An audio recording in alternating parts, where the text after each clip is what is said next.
The morning sunlight slanted across my office, glinting off the polished glass desk. I adjusted my silk blouse, the soft cream fabric brushing against my skin, and let out a small, ironic laugh at the thought that just a few years ago, this room would have been a distant dream. My phone buzzed sharply on the desk, a message from an unknown number. Guess who just enrolled for a master's program? I froze, my coffee cup halfway to my lips. Of course. It had to be him, my old boss, the man who had scoffed at my degree, laughed at my ideas, and dismissed me as overeducated and underqualified. That man, James Whittaker, thought he could belittle me and hold me back. Funny how life works. I leaned back in my chair, letting the soft leather cradle me, my thoughts spiraling. Hurt, yes. But more than that, pride, because he had no idea how far I'd come. Resilience, because every step I'd taken since leaving that office had been carefully calculated, deliberate. And maybe just a little touch of irony, he was going to need me now. I scrolled through the message again. Tuition fees, enrollment deadlines, course schedules, he had actually asked for guidance.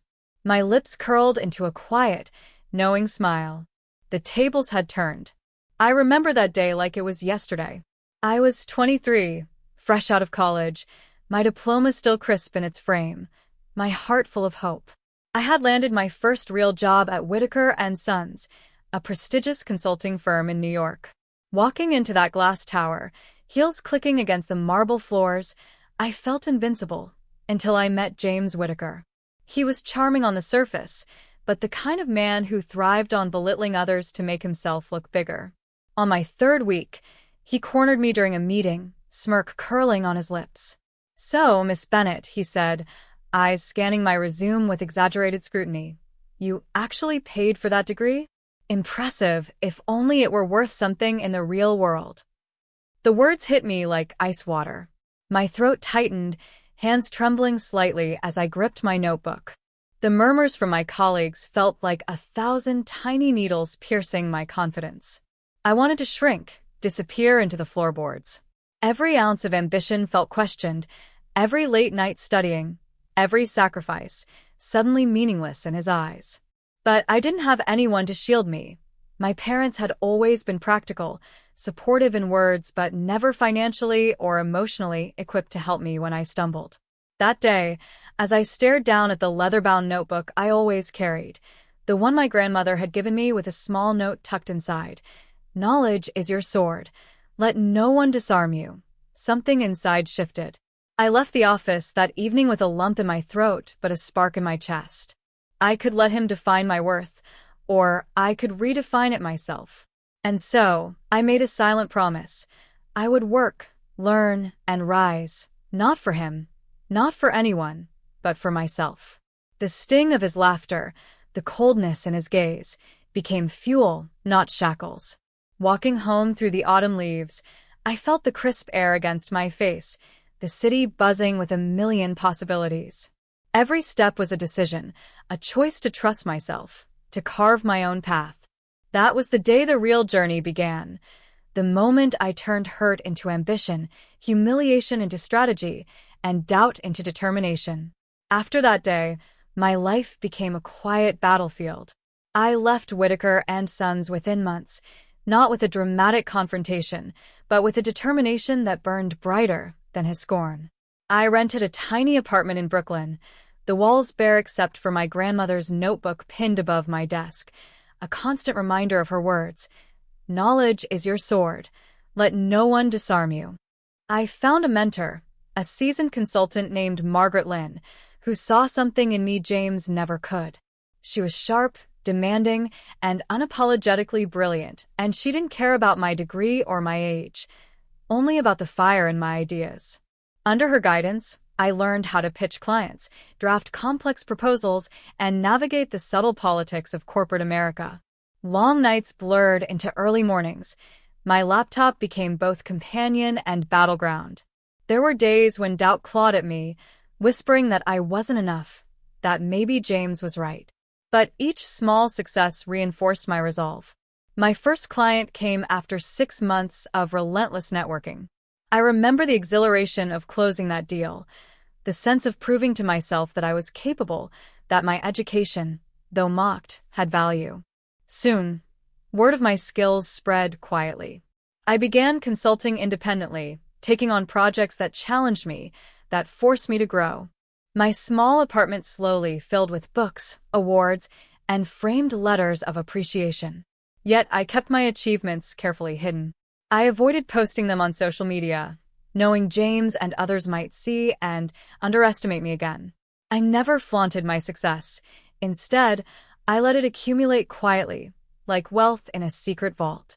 Every milestone, first six-figure contract, first team I led successfully, first employee I mentored, was celebrated in private, often with a cup of coffee at dawn or a quiet smile in front of my grandmother's notebook.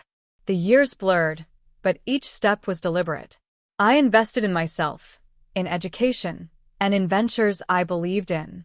By the time I was 30, I had created a thriving consultancy firm, specializing in helping struggling businesses scale. I had financial independence, respect in my industry, and a sense of purpose that no mocking words could take away. And then one afternoon, the irony hit me. James Whitaker, the same man who had laughed at my degree, reached out asking for advice, for guidance on enrolling in an MBA program he could barely afford.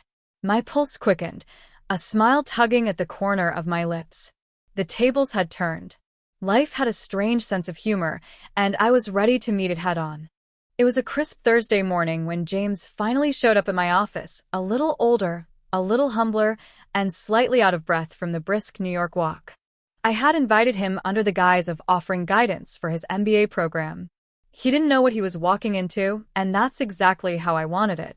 My office reflected the journey I had taken, floor-to-ceiling windows revealing the city skyline, abstract paintings I'd handpicked, a sleek mahogany desk cluttered with contracts and reports that symbolized every late night, every risk I'd taken. The soft hum of the air conditioner, the faint scent of fresh orchids, and the gleam of polished awards set a tone of quiet authority. I stood behind the desk, calm, composed, yet entirely aware of the power shift that had occurred. James' eyes widened the moment he stepped in. "Sophia," he started, voice tentative, almost afraid. His gaze flicked around the office, the framed accolades, the team of young professionals working efficiently, the subtle signs of financial success. I didn't realize. I let the silence stretch, giving him time to absorb every detail. The irony of it all made a small smile curl at the corner of my lips. Then I leaned forward slightly, hands resting lightly on the desk, and spoke in measured, calm tones. "James, do you remember when you laughed at my degree?" His throat tightened. He looked away, shame flickering across his face. I was wrong, Sophia." I know," I interrupted softly, letting the words land. "And I hope you've learned something since then. Because here's the truth, that degree didn't just educate me. It gave me the foundation to build this." I gestured to the office, to the thriving business, to the team bustling around. "And now, the same opportunity you mocked, I'm helping you pursue it." His jaw dropped. You're funding my education?" I nodded. "Yes. I'm covering your tuition, your materials, everything. But make no mistake, this isn't charity. You'll follow my guidance, meet my conditions, and work for your growth. If you don't, the opportunity disappears." He swallowed hard, struggling to reconcile the man he had belittled with the woman now holding his future in her hands. I watched the transformation, the disbelief melting into a mix of guilt and gratitude. He had mocked my abilities, underestimated my drive, and yet here he was, reliant on the very person he once scorned. I continued, voice steady, warm yet firm. "This is your chance to prove you can rise, not just rely on luck or charm. I expect dedication, accountability, and humility. Fail at those, and no amount of money will save you." James nodded slowly, humbled and silent. For the first time, the roles had reversed. The power he wielded over me in my 20s had vanished, replaced by my own careful orchestration of his future. And as he sat down, looking small yet attentive, I realized the full scope of my journey, from the hurt and mockery I endured to the strategic, empowered position I now occupied. The satisfaction wasn't vengeance. It was proof that intelligence, perseverance, and self-belief had brought me here. And the irony, the delicious twist, was that the man who once laughed at me now depended on me to grow. James sat across from me, fidgeting with the corner of his tie, eyes darting nervously. For years, he had held the illusion of power over me. Now, the dynamic had shifted completely. I held not just the financial keys to his education, but the roadmap he had desperately ignored in his own life. "I want to make one thing clear," I began, voice calm but unwavering. "This isn't just about paying your tuition. It's about transformation. You've mocked others, relied on charm instead of hard work, and dismissed potential that wasn't convenient for you. That stops now. Here's what you need to do if you want this opportunity to continue." I laid out my conditions carefully, one by one. "First," I said, "you will dedicate yourself to learning. Every assignment, every lecture, every project, no shortcuts. Half-hearted effort is not acceptable. Second, humility. You will treat everyone, your classmates, instructors, colleagues, with respect. No superiority, no sarcasm, no condescension. Those habits got in your way before, they will no longer be tolerated. Third, accountability. I will expect regular updates. Transparency isn't optional. I need to see not just your successes, but also your struggles, because growth requires facing both." He nodded, swallowing hard, realizing for the first time that he was being held to standards higher than mere grades or status. "And finally," I added, a gentle edge in my voice, "you will invest in yourself beyond academics. Read, explore, challenge your assumptions. This is not just about an MBA. It's about becoming a person capable of independent success, someone who doesn't need to step on others to feel big." James was silent, processing the enormity of my conditions. I could see the wheels turning in his head, the realization that this wasn't charity, this wasn't a free pass. This was accountability, mentorship, and a chance to redeem himself. I leaned back, letting the words settle. "I'm giving you an opportunity one never had from you. Guidance and support. But it comes with responsibility. Fail to meet it, and this ends immediately." He nodded again, more firmly this time, as if pledging a silent vow to himself and to me. The arrogance that once defined him had been replaced by recognition of my success, my power, and the wisdom I had cultivated through years of struggle. I felt a quiet satisfaction, but also a sense of compassion. This wasn't about revenge. It was about balance. I wasn't hurting him. I was holding him accountable for becoming a better person, the kind of person who could have been worthy of respect in the first place. The shift of power was complete. For the first time, James depended on me not just for guidance, but for the very education he had once ridiculed. And as I watched him nod, taking in every rule, every expectation, I knew that this moment was a turning point for him and for the proof that resilience, strategy, and self-respect always win in the end. Weeks passed, and I watched James transform before my eyes. The man who had once mocked me was now working tirelessly, reading late into the night, attending every lecture, and following my guidance with surprising diligence. He began showing genuine respect, not just to me, but to the people around him. There was a humility in his stride, a quiet confidence replacing arrogance, and I couldn't help but feel a mix of pride and vindication.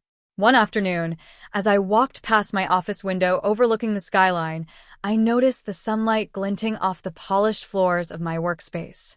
My gaze fell on the leather-bound notebook from my grandmother, still perched on my desk, open to the page that had once inspired me. "Knowledge is your sword. Let no one disarm you." It struck me how far I had come, from a 23-year-old girl trembling under James' ridicule, to a woman shaping not only her own future, but offering someone else the chance to rise under her terms. I reflected on the journey, the long nights, the doubts, the sacrifices, and the quiet victories that no one knew about. Every small step, every decision to persist, had led to this moment of empowerment. I realized that the relationships I valued most were the ones built on mutual respect, not fear or obligation. James had changed, but so had I. I no longer carried the sting of past humiliation. Instead, I carried strength, clarity, and grace. The irony was delicious. Yes, the boss who once mocked my degree now depended on me, but the real victory was internal. I had turned hurt into power, judgment into opportunity, and ridicule into a carefully curated lesson in resilience. And as he approached my desk one evening, smiling with genuine gratitude, I felt no need for dramatic gestures or words. I simply nodded, a small, confident smile on my lips. This wasn't revenge. This was justice shaped by wisdom and patience. I glanced again at my grandmother's words, tracing the ink with my finger. They were as alive now as the day I first read them. Knowledge, perseverance, and self-respect. These were the tools that had carried me through every trial. And now, I saw them reflected in James' own efforts, in his newfound humility. I leaned back in my chair, letting the city lights outside shimmer like a promise. In the end, it wasn't about proving him wrong. It was about proving to myself that I was unstoppable, that the person I had become was worthy of every challenge I had faced. And with that thought, I whispered to myself, a voice steady, warm, and full of quiet triumph. I built my future, and no one, not even those who doubted me, can take it away.